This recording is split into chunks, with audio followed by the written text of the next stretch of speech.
Assalamualaikum dan selamat sejahtera. Jadi berjumpa lagi kita pada series yang biasa kita buat setiap minggu. Kaunter apa minggu ini? Jadi minggu ni kita nak tengok satu kaunter yang diberi nama Airmulus. Airmulus Holding Sdn Bhd. Ini dia buat elektronik. Boleh kata teknologi lah rasanya. Okay. So, kaunter Airmulus ni dia dah uptrend. Uptrend dia daripada tapak ni dah pergi sebanyak 200%. So, dah pergi selama 200%. Berapa hari Sampai ke sini, sampai ke sini. Selama 137 hari. Lebih kurang lah 137 hari. Jadi kita dah nampak kaunter ni tengah uptrend. EMA dah bersusun. EMA kecil 20, 50, 100 dan 200. Okay, kalau kita tengok daripada bawah ni, dia dah break trend line kecil dia. Sini pun boleh. Okay, kalau nak atas sikit pun boleh, tak ada masalah. Macam ni pun boleh. Ni entry point. Ini boleh jadi entry point. Bawah tadi pun boleh jadi entry point. Jadi kita tengok kaunter ni, apa yang membuatkan dia menarik. So, dia dah break beberapa resisten kat sini Sini kita boleh kata sini ada satu resisten.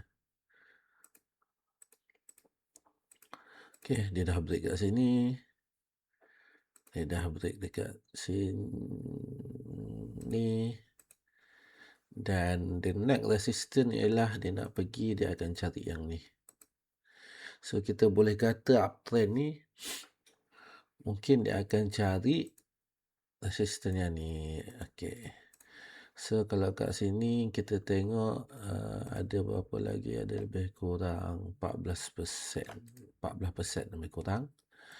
Tapi kalau kita tengok daripada, kita cuba tengok bigger chart sikit, bigger time frame. Okay. Kalau uptrend ni, dia boleh dia perform, volume pun okey ni. Volume pun okey. 51 juta. Banyak volume. 38 juta. Volume yang besar, candle pun besar. Jadi ini memang ada potensi untuk pergi lagi. Macam itulah. Dia ada ramai yang dalam kaunter ni sekarang. So, kalau dia boleh pergi ke sini, dan kita akan cari the next resistance. Ini adalah beberapa point yang kita boleh jangka lah dia akan cari. Okay. Candle dia akan cari balik dia punya point resistance ni untuk dia break ataupun dia tak boleh break, dia jatuh balik. Contoh. Ni kita ada buat satu contoh. Nampak dia naik, dia tak boleh break, dia jatuh. Dia naik lagi, dia try lagi, dia jatuh. Lepas tu dia naik sikit. Ini kita panggil fake breakout. Fake breakout. So, dia tak boleh sustain duduk atas ni, dia jatuh. Jadi, kalau kita tengok dalam kat sini, kita tukar balik daily. Kalau kita lukis major trend line major trend line, ada major trend line kat sini, kita boleh tarik macam ni. Dah break dah major trend line ni kalau ikutkan. So, sini boleh jadi point of entry. So, boleh tengok, dia sini pun dia dah pergi 70%. 70%. Boleh tengok balik, okay. Kalau the best entry ialah tunggu dia turun sikit. Kalau kita tengok daripada garisan EMA kita ni, dia rebound dekat EMA 20. Kat sini dia rebound EMA 20 Sini dia break sikit, dia rebound dekat EMA 100. EMA 100 ni. Jadi the best entry lah kita kena tunggu dia turun sikit. Dia mungkin tak turun dah. Tapi itu ikutlah. Kalau ada kesempatan, bolehlah tengok. Tunggu dia turun sikit. Tunggu ada seller sikit, baru cari entry. Ni ada earning ni, 26.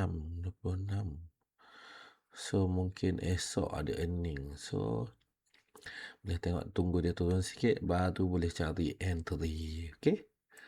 Jadi ni kita tengok counter Emulus. Moga-moga ada rezeki semua. Kalau dia boleh cari balik dia punya all time high. Ni ialah all time high all time high kita buat warna hijau. Tak sikit, all time high. Kalau dia boleh cari balik all time high dia ni, adalah lebih kurang lagi 200%. Okay.